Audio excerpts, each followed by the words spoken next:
Assalamualaikum warahmatullahi wabarakatuh. Bismillahirrahmanirrahim. Alhamdulillahirabbil alamin. Wassalatu wassalamu ala sayyidina Muhammadin wa ala alihi wa sahbihi ajmain, amma ba'd. Para mahasiswa yang berbahagia, pada kesempatan ini kita akan melanjutkan perkuliahan kita membahas topik yang keempat, yaitu pembahasan tentang asbabun nuzul atau asbabun nuzulil Quran. Kalau kemarin kita membahas tentang nuzulul Quran atau sejarah nuzulul Quran. Jadi sejarah turunnya Al-Quran. Maaf, bentar.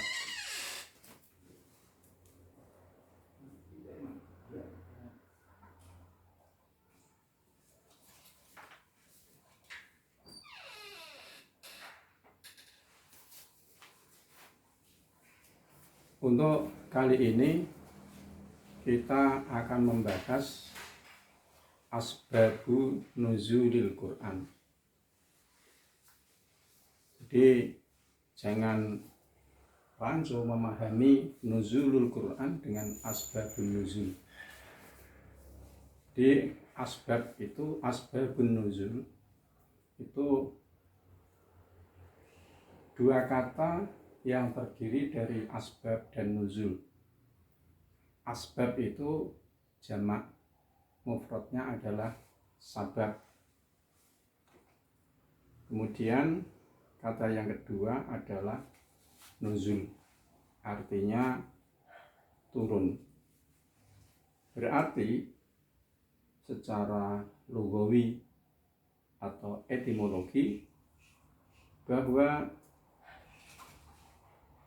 asbabun nuzul dapat diartikan sebagai turunnya sesuatu secara etimologi atau secara lugawi.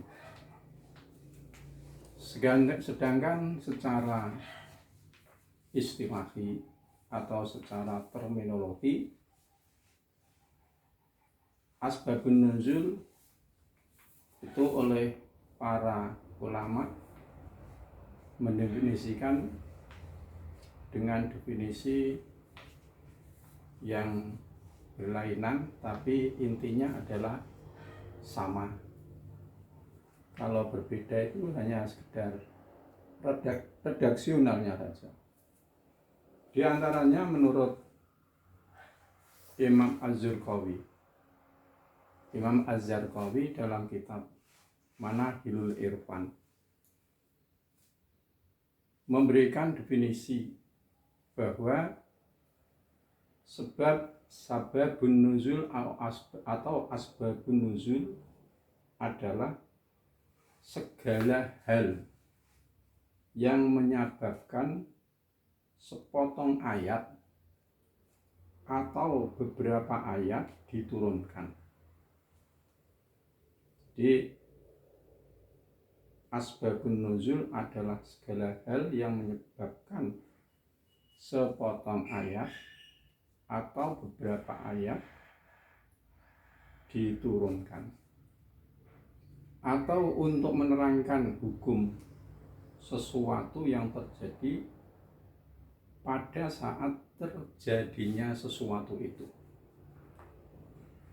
Ini menurut Imam Az-Zarqani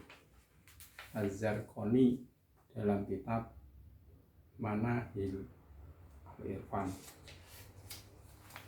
Kemudian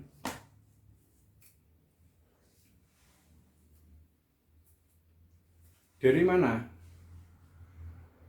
asbabun nuzul itu diperoleh atau diketahui? Jadi kita tahu tentang sebab-sebab nuzulnya ayat itu melalui dua alur. Yang pertama, riwayat sharih dari Rasulullah atau dari sahabat. Jadi yang pertama, sabun nuzul itu ya diketahui melalui riwayat yang sharih, yang jelas dari Rasulullah atau dari sahabat. Rasulullah mengatakan sababun nuzulil ayat kada, atau sahabat yang selalu menyertai Rasulullah, sehingga ketika ada ayat itu turun, para sahabat boleh jadi mengetahui tentang adanya peristiwa-peristiwa yang terjadi yang menyebabkan turunnya ayat.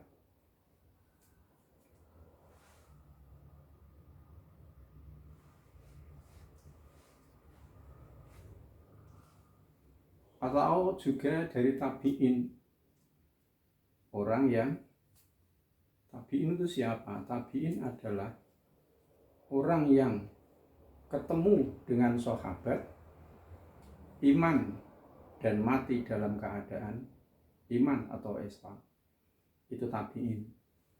Kalau sahabat adalah orang yang ketemu dengan Rasulullah, iman kepada Rasulullah, dan meninggal dalam keadaan iman. Tabi'in karena mereka mendapatkan riwayat atau mereka menerima keterangan dari sahabat, sehingga menjadi landasan tentang pengetahuan tentang sebab-sebab turunnya ayat.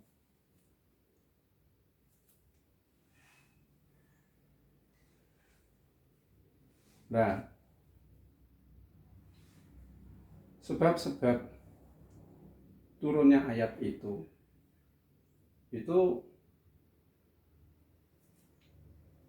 terjadi berkisar pada dua hal. Yang pertama, bila terjadi peristiwa, maka turunlah ayat Al-Quran mengenai peristiwa tersebut. Ya. Seperti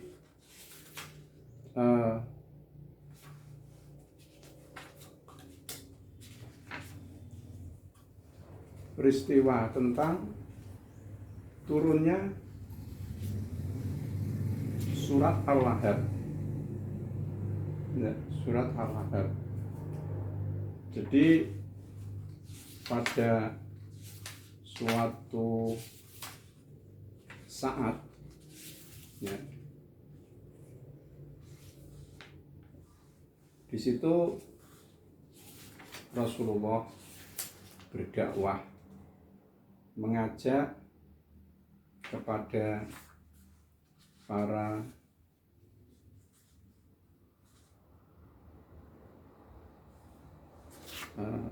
sahabat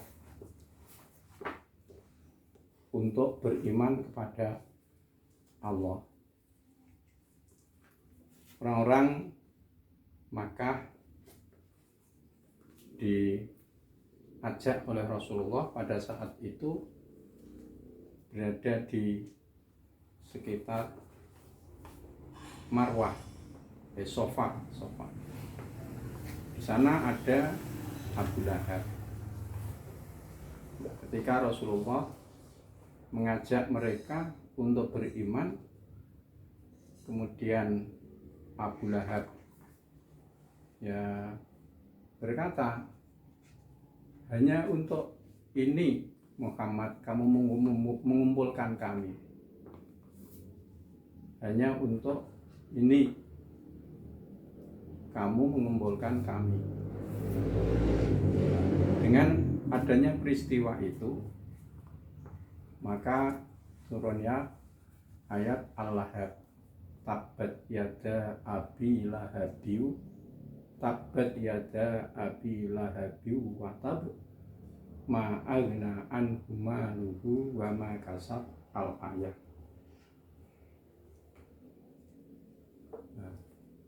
Atau contoh lain, ini kan ketika tadi Rasulullah, ya saya ulangi lagi, Rasulullah mendapatkan mengajak kepada keluarganya. Jadi peristiwa awalnya begini, Rasulullah mengajak kepada keluarganya, ya, dengan perintah Allah, wa anzir ashiratakal aqrabin, berilah peringatan keluargamu yang dekat-dekat. Kemudian Rasulullah naik ke Jabal Sofa tadi yang saya sebutkan. Kemudian berkumpullah di sana, ya, berkumpullah di sana. Kemudian Rasulullah berpidato mengajak kepada keluarganya untuk beriman kepada Allah. Beliau mengatakan tabbat laka jamak tanali hadza, ya, celaka engkau Muhammad, apakah hanya ini, ya, kamu mengumpulkan kami ini. Maka turunlah tadi saya sebutkan surat Al-Lahab, tabbat yada abi lahabiu, tabbat yada abi lahabiu wa tab, al-ayat. Kemudian yang kedua, ketika Rasulullah ditanya tentang sesuatu, maka turunlah ayat. Jadi tadi yang pertama ada peristiwa, kemudian turunlah ayat yang berhubungan dengan peristiwa tersebut. Dan yang kedua ini adalah Rasulullah ketika ditanya tentang sesuatu, maka turunlah ayat Al-Quran untuk menjelaskan hukum dari sesuatu yang ditanyakan oleh para penanya, ya. Seperti ketika Rasulullah, ya,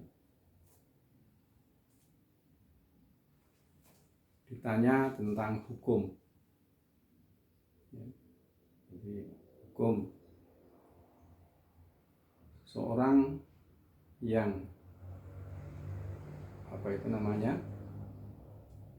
mendihar. Dihar itu artinya kan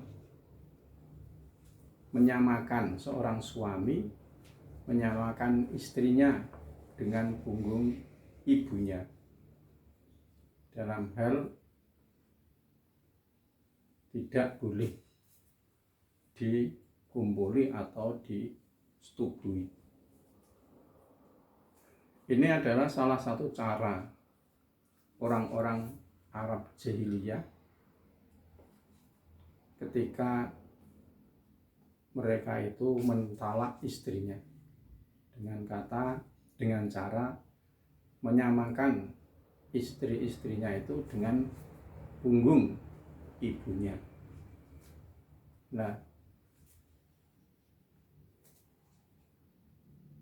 pada suatu saat seorang perempuan namanya Khawlah binti Sa'labah ketika didihar oleh suaminya, yaitu Aus bin Somit. Kemudian Khawlah binti Sa'labah itu mengadu kepada Rasulullah.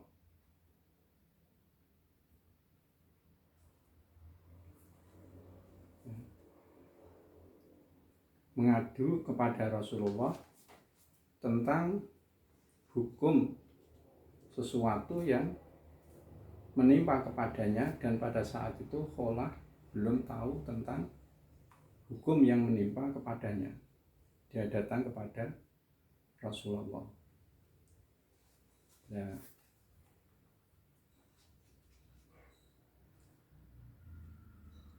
Kholah mengadu kepada Rasulullah, Allahumma inni ashku ilaika,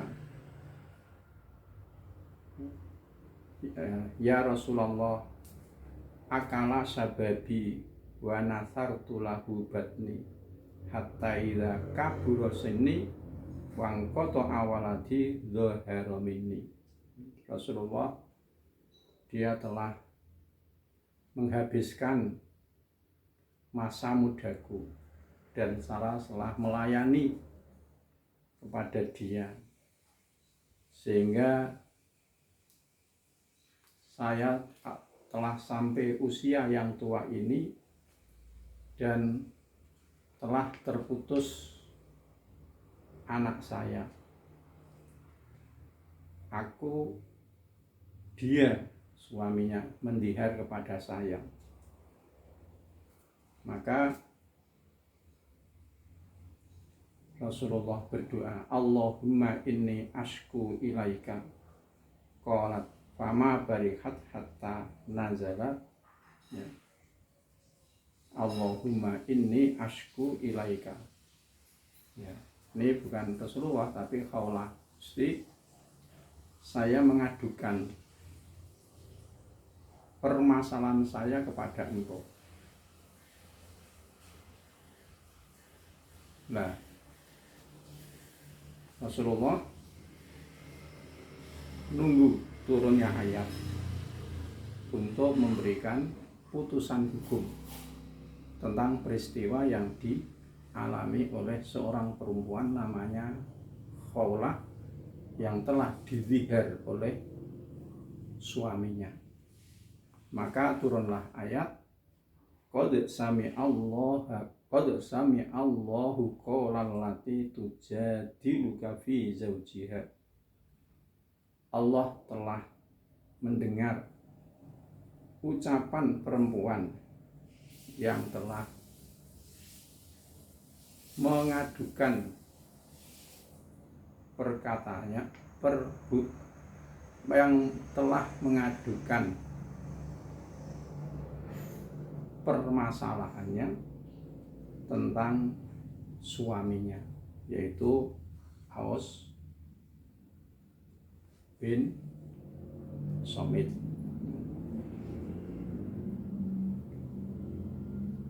Nah, itu diantara dua peristiwa, dua hal yang melatar belakangi turunnya ayat. Yaitu yang pertama tadi disebutkan lagi, ketika terjadi suatu peristiwa maka turunlah ayat yang berhubungan dengan peristiwa itu. Kemudian yang kedua, suatu peristiwa hukum yang ditanyakan kepada Rasulullah,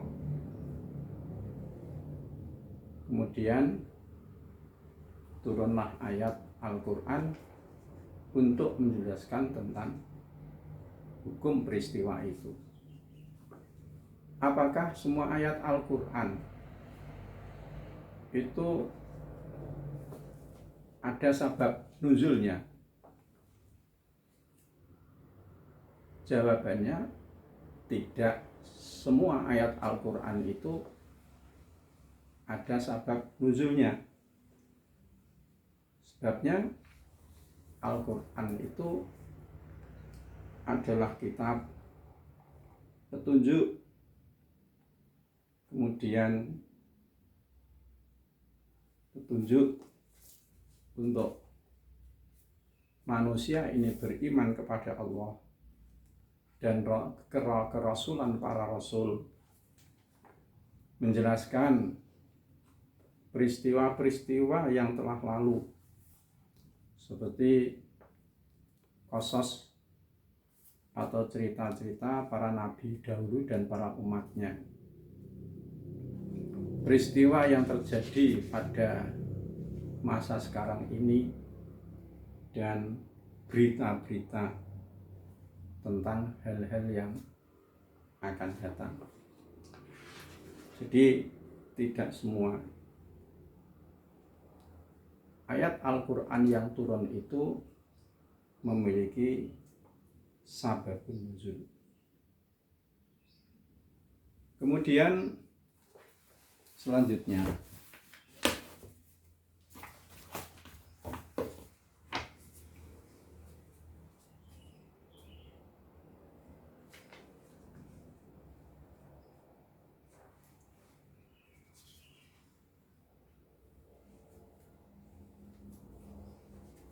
redaksi, ya.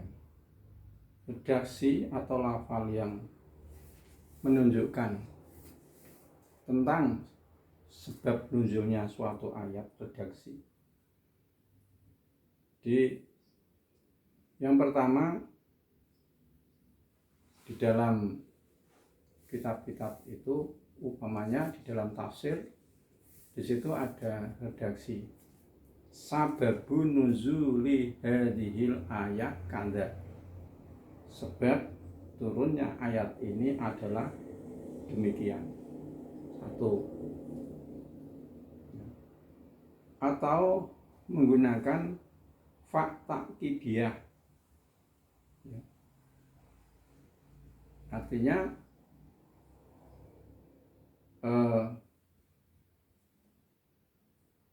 terjadi peristiwa, kemudian fa ta'kidiyah itu kemudian turunlah ayat.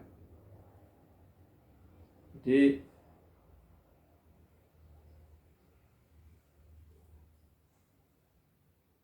setelah menyebutkan peristiwa atau pertanyaan, misalnya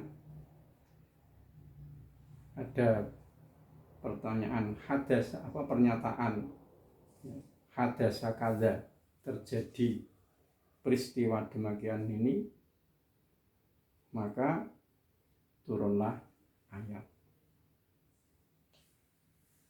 Atau yang kedua tadi, su'ila Rasulullah an kada fanuzilat kada, Rasulullah ditanya tentang sesuatu atau hukum tentang sesuatu, maka turunlah ayat.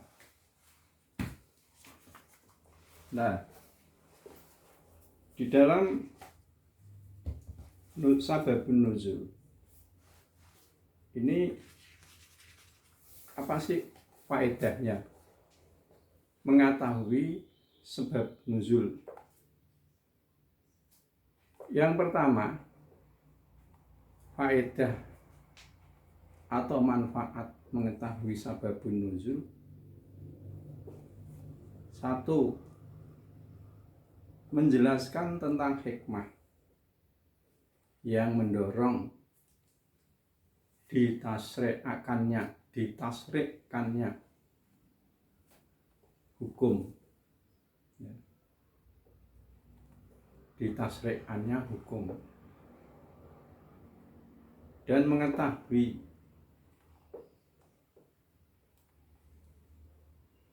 tentang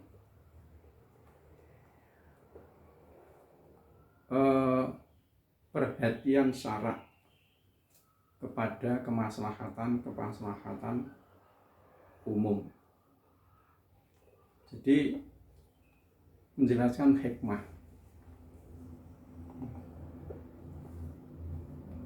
Jadi ketika ayat Al-Quran diturunkan, kemudian di antara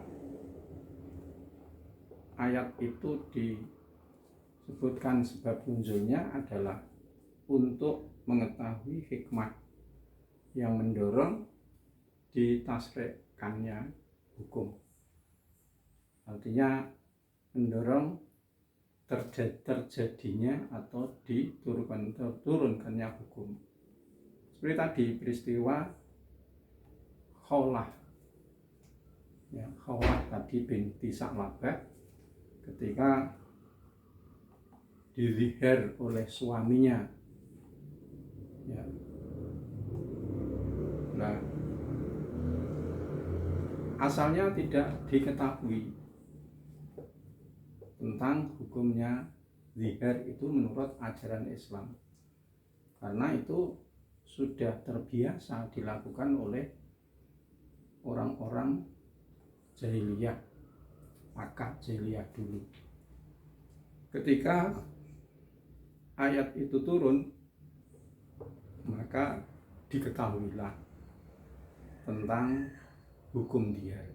Di bayanul hikmah, untuk menjelaskan hikmah yang mendorong ditasrikkannya, ya, tasrik hukum, ya. Kemudian yang kedua, faedahnya adalah untuk mentakhsiskan hukum.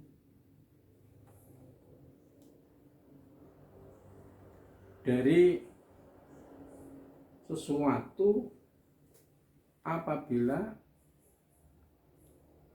sesuatu itu atau ayat lah, ya, ayat itu diturunkan dengan menggunakan sighah redaksi yang umum. Ini bagi para ulama yang berpendapat bahwa al-ibrah bi khususis sabab la bi umumil lafzi, taksis, kekhususan hukum. Jadi kadang-kadang ayat Al-Quran itu redaksinya itu umum, tapi redaksi yang sifatnya umum itu adalah untuk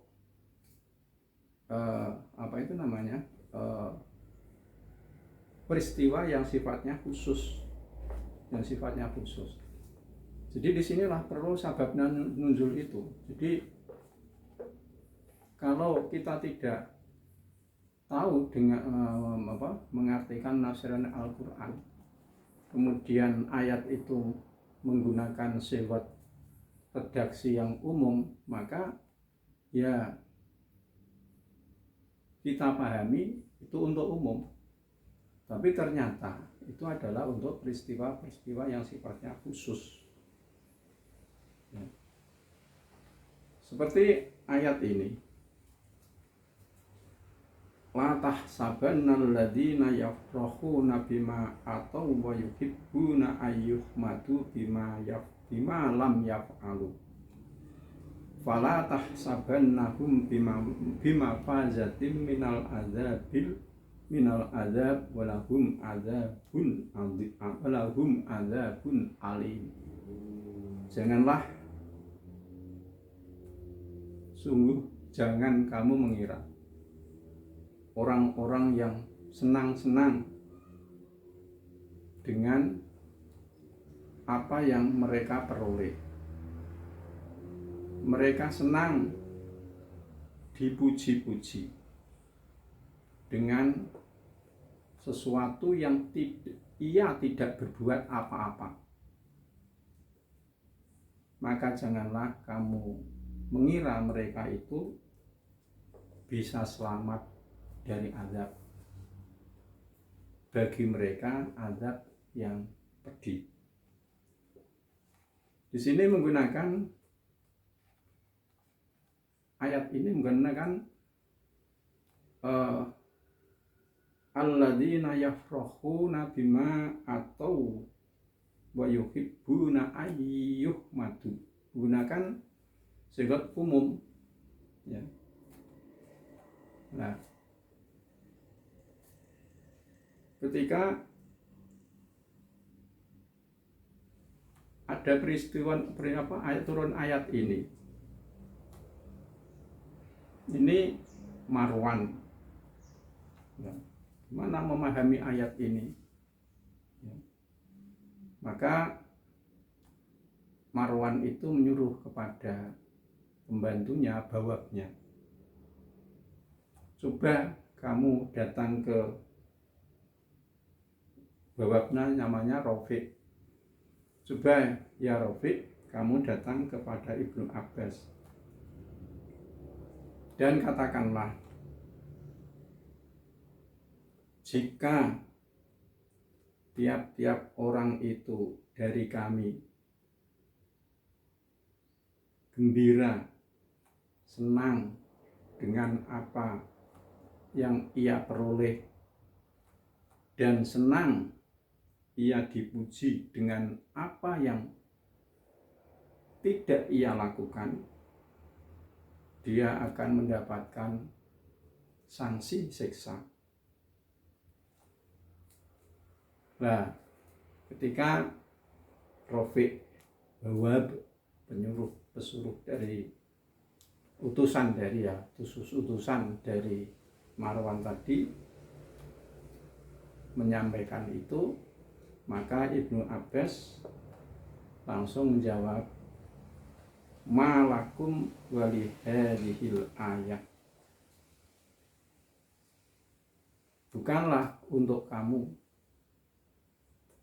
wali hadhil ayat, dan ayat ini innama nuzilat fi ahlil kitab, ayat ini bukan untuk kamu, tetapi ayat ini adalah untuk ahlul kitab. Kemudian Ibnu Abbas membaca surat wa id akhadallahu mitsaqal ladzina utul kitab, al-ayat. Jadi ayat tadi, wala tahsabanna alladzina yafrahuna bima atau wa yuhibbuna ayyuhmadu, itu sehatnya umum, ya, siapa saja itu, tapi maksudnya, ya, maksudnya adalah atau apa itu namanya, sasarannya adalah khusus, yaitu untuk ahlul kitab. Jadi seandainya tidak diketahui sabab nuzulnya, maka ya ayat ini akan dipahami untuk umum. Yang ketiga, kadang ayat itu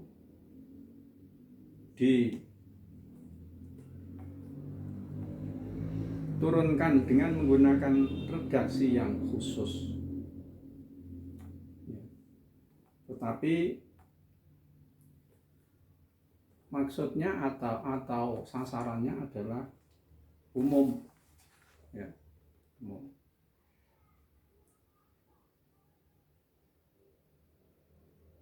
Sasarannya adalah, artinya khitabnya itu umum, tapi ayat ini diturunkan untuk peristiwa yang khusus, sehingga di dalam istilah dasar nuzul itu ada istilah, ya, al-ibrah. Yang pertama tadi bi khususis sabab wa maafi.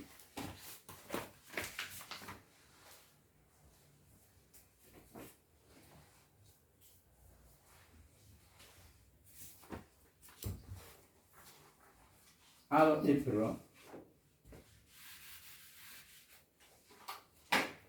bi khususis sabab wa bi umumil lafzi. Kemudian ada kebalikannya, al-ibrah bi umumil lafzi wa bi khususis sabab. Ini kebalikannya. Jadi yang diambil itu adalah umumnya lafal, bukan melihat dari khususnya sabab. Di peristiwa itu sasarannya adalah khusus, tapi dengan melihat lafalnya yang umum, maka yang diambil itu adalah umumnya lafal itu. Seperti ayat tentang qadzaf itu seorang suami menuduh berbuat zina kepada istrinya, namanya qadzaf. Innal ladzina yarmunal muhsanatil ghafilatil mu'minati lu'inu fid dunya wal akhirah walahum adzabun adzim. Walahum adzabun adzim.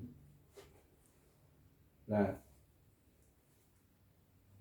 ayat ini ya, yauma idzi yuwaffihimullahu dinahumul haq wa ya'lamuna annallaha huwal haqqul mubin. Ayat ini diturunkan kepada Aisyah, khusus Aisyah, atau di dalamnya juga kepada istri-istri Nabi yang lain. Menurut Ibnu Abbas, innal ladzina yarmunal muhsanati nuzilat fi Aisyah khassah. Menurut Ibnu Abbas, ayat ini diturunkan ya, sasarannya adalah Sayyidatina Aisyah saja ya.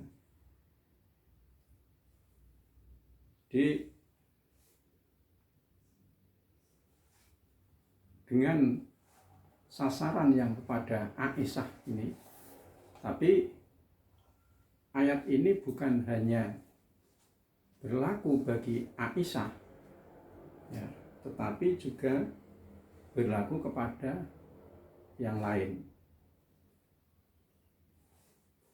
Di ayat ini berlaku ditujukan kepada Aisyah, wajah liman roma imrotan meminat Nabi, selain istri-istri Nabi ya, qadzaf, tapi bukan selain istri-istri Nabi.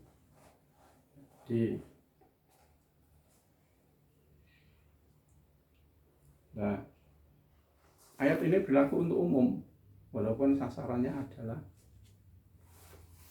khusus ya, pada Aisyah. Jadi tidak diperbolehkan bagi laki-laki atau suami itu untuk qadzaf kepada istrinya. Perkecualian adalah kepada istri Nabi di sini ya. Ditiba kana bitaksis min qadzafi Aisyah ya. Bahidi ayah la taubata lahu di anna dukhula surat sabab fil lafzil amqati. Kemudian yang ketiga, yang keempat, dengan mengetahui sababun nuzul adalah merupakan jalan atau cara yang paling baik untuk memahami makna-makna Al-Quran dan untuk membuka tabir yang sulit ayat-ayat itu untuk ditafsirkan atau dijelaskan tentang kandungannya, jika tidak diketahui sebab nuzulnya. Jadi dengan mengetahui sebab nuzul, sehingga ayat-ayat yang masih samar untuk bisa diketahui penafsiran atau pemahamannya menjadi bisa disimak dan diketahui. Ya.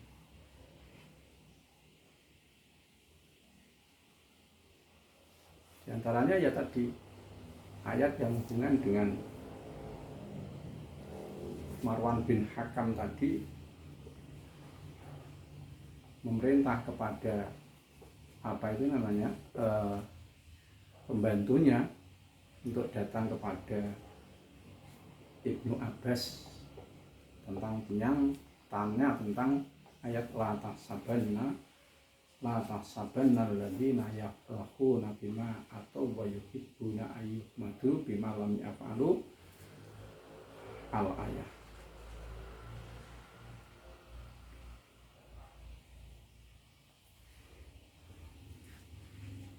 Kemudian umpamanya lagi ada ayat Innas sofa wal marwata min sya'airillah faman hajjal baita awit tamaro fala junaha alaihi ayyat tawafa bihima wa man tatawwa khairan fa innallaha syakirun alim. Di sini ada fala junaha, itu tentang apa itu namanya? Bagaimana tentang hukum sa'i, sofa dan marwah itu termasuk sya'airillah. Ya. Dengan kata-kata ada kata fala junaha, maka di situ menunjukkan tentang hukum ibahah.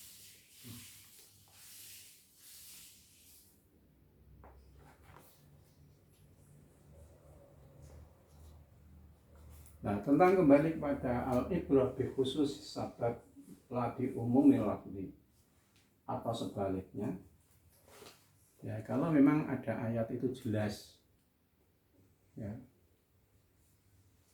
tentang sasarannya apa atau umum, ya untuk umum. Kalau sasarannya itu khusus, ya memang berlaku kekhususannya. Di idat tafaqa manuzila ma'as sabab bil umum. Kalau memang ayat itu berlaku untuk umum, yang berlaku itu namanya wa yas'alunaka 'anil mahid qul huwa adzan fa'tazilun nisaa fil mahid. Jadi mereka bertanya tentang haid. Ini tadi kan sudah disampaikan tentang ya redaksi ya apa itu namanya ya tentang cara buyur turun ya. Itu dengan pertanyaan ya disampaikan kepada Nabi, dan Nabi kemudian turunlah ayat yang menjelaskan tentang hukum tentang peristiwa. Wa yas'alunaka 'anil mahid, mereka bertanya kepada engkau Muhammad tentang haid. Qul, jawablah, wa haid itu adalah merupakan kotoran. Maka jauhilah para istri-istri itu ketika sedang haid, dan kamu jangan mendekatinya sehingga dia itu benar-benar suci, dan seterusnya. Nah, ayat ini diturunkan secara umum, maka sebab-sebab yang umum maka juga berlaku untuk umum. Jadi tidak dibawa tadi al-ibrah bi umum melati la bi khusus sebab. Jadi sebab jelas untuk umum. Nah, hukum tentang wanita yang haid, bagaimana hukumnya ketika wanita haid itu, untuk diketahui ketika suaminya itu akan mendekatinya. Nah, peristiwa yang melatar belakangnya itu adalah bahwa orang-orang Yahudi itu ketika istri-istrinya itu sedang haid, maka mereka itu mengusir istrinya itu dari rumah, tidak diberi makan, tidak diberi minum, tidak diperbolehkan berada di rumah. Maka ditanyalah Rasulullah tentang hal-hal yang terjadi yang dilakukan oleh orang-orang Yahudi. Maka turunlah wayas arunaka anil mahid.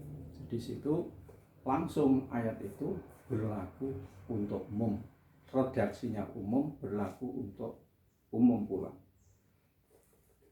Kemudian kalau ayat itu berlaku khusus atau sasarannya itu khusus dan tidak ada indikasi berlaku umum, maka ayat itu berlaku khusus, ya. Seperti bahwa kekhususannya ayat wasayujannabuhal atqal ladzi yu'ti malahu yatazakka.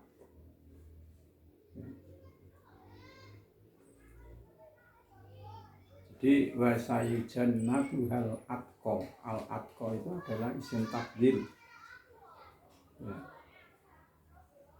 Di isim tafdhil itu kan superlatif, lebih. Jannabu atqa alladzi yu'ti malahu yatazakka. Jadi ayat ini yang disebutkan al-atqa, orang yang paling takwa, ini langsung sasarannya adalah Abu Bakar As-Siddiq. Ya. Jadi di sini ayat ini sasarannya adalah Abu Bakar As-Siddiq. Karena ini berlaku khusus, maka juga yang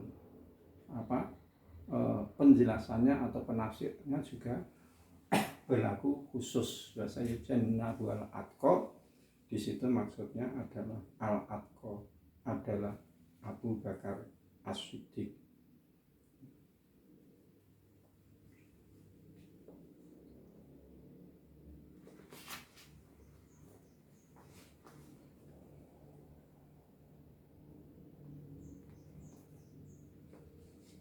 Tadi sudah saya sampaikan sewot atau redaksi sababun nuzul. Yang pertama adalah menggunakan redaksi yang jelas tentang turunnya ayat. Namanya tadi saya sudah sebutkan sababun nuzuli hadhil ayat kada. Sebab turunnya ayat adalah demikian. Atau apabila ditambah fa ta'kidiyah atau fa yang punya arti kemudian, maka sababun nuzuli hadhil ayat kada fanazalat, maka turunlah ayat demikian.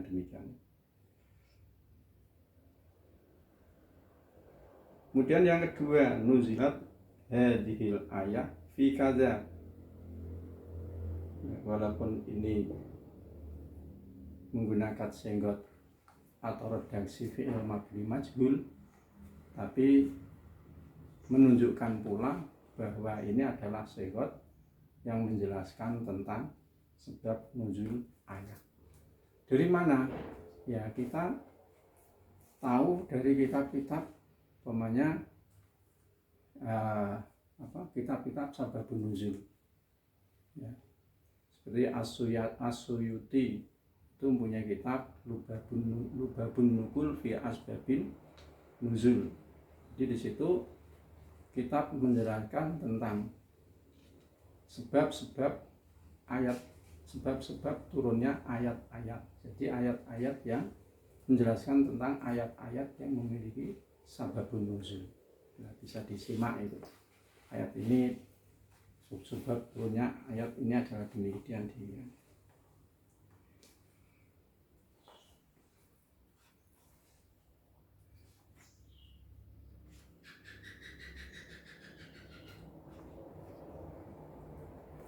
Kemudian apa yang kita ambil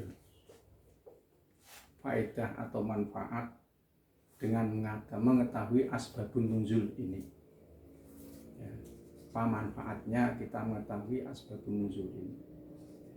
Jadi hubungannya dengan masalah pendidikan umpamanya, ya, tarbiyah wa ta'lim. Jadi kalau seorang guru ya menjelaskan tentang suatu hal, maka dengan menyebutkan dulu tentang asal usul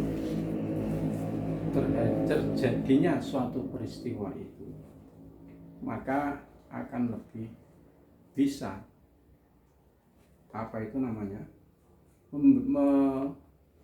memberikan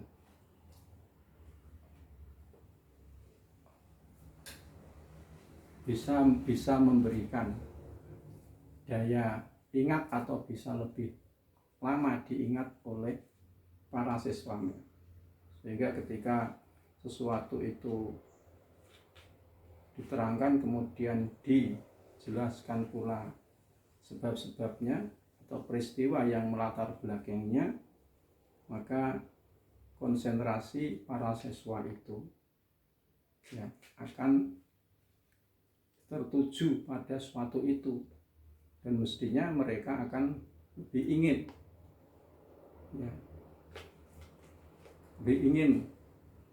ingin tahu tentang apa sih peristiwa itu dengan latar belakang yang telah disebutkan oleh Pak Guru. Dia lebih senang mendengarkan, mengikuti dan sebagainya, sehingga bisa menarik perhatian para siswa. Jadi sebab nuzul adalah merupakan cara, jalan, media yang paling bagus untuk mewujudkan tujuan-tujuan kependidikan di dalam mempelajari Al-Quran, baik secara pembacaan maupun secara menafsirkan. Jadi ketika orang itu ingin memahami Al-Quran, isi Al-Quran, kandungan Al-Quran, kemudian ada sebab nuzulnya, maka akan lebih tertarik apa yang menjadi sebab turunnya ayat ini.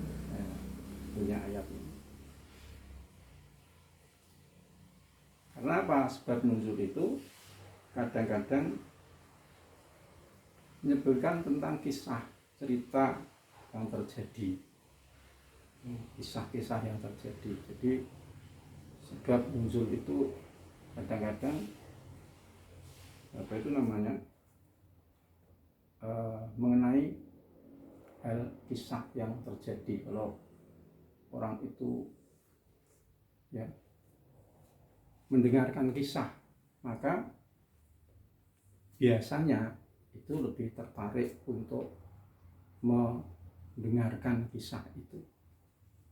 Demikian pula di dalam Al-Quran ya, ketika Al-Quran itu diantaranya kandungannya adalah menyebutkan, memaparkan kisah-kisah umat yang terdahulu, maka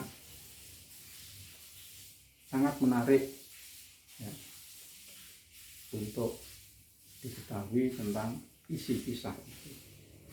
Atau soal sebab nuzul tadi sudah sebutkan, ada soal yang pertanyaan yang ditanyakan kepada Rasulullah untuk menjelaskan atau mengungkap tentang hukum-hukum dalam satu hal atau satu masalah atau peristiwa. Maka turunlah ayat Al-Quran setelah pertanyaan atau setelah pertanyaan itu.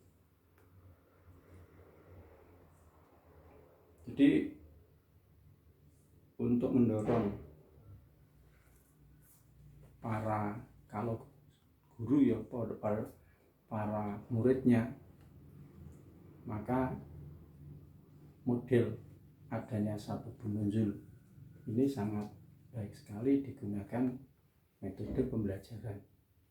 Demikian pula kita yang ingin memahami Al-Quran, ketika ayat itu ada sababun nuzulnya, maka akan lebih tertarik untuk mengetahui latar belakang atau sebab-sebab turunnya ayat-ayat Al-Quran. Demikian yang bisa saya sampaikan untuk materi ini. Ya, saya berpesan lagi, kembangkanlah ya dengan membaca buku-buku literatur. Ada diantaranya buku Mabahis fi Ulumil Quran Mana Al-Qotong, ada Mabahis fi Ulumil Quran, judulnya sama tapi pengarang atau penyusunnya beda, Dr. Subki As-Solih. Kemudian Al-Itqan fi Ulumil Quran, Al-Burhan dan sebagainya, itu yang kitab-kitab besar. Kemudian kitab-kitab atau buku-buku yang telah ditulis atau diterjemahkan ke dalam bahasa Indonesia dari bahasa Arabnya juga sudah banyak. Saudara-saudara bisa merujuknya kepada buku atau kitab-kitab tersebut untuk memperluas wawasan saudara, mengembangkan kemampuan intelektual saudara hubungannya dengan masalah-masalah ulumul Quran. Cukup sekian yang bisa saya sampaikan, kurang lebihnya mohon maaf. Billahi taufik wal hidayah. Wassalamualaikum warahmatullahi wabarakatuh.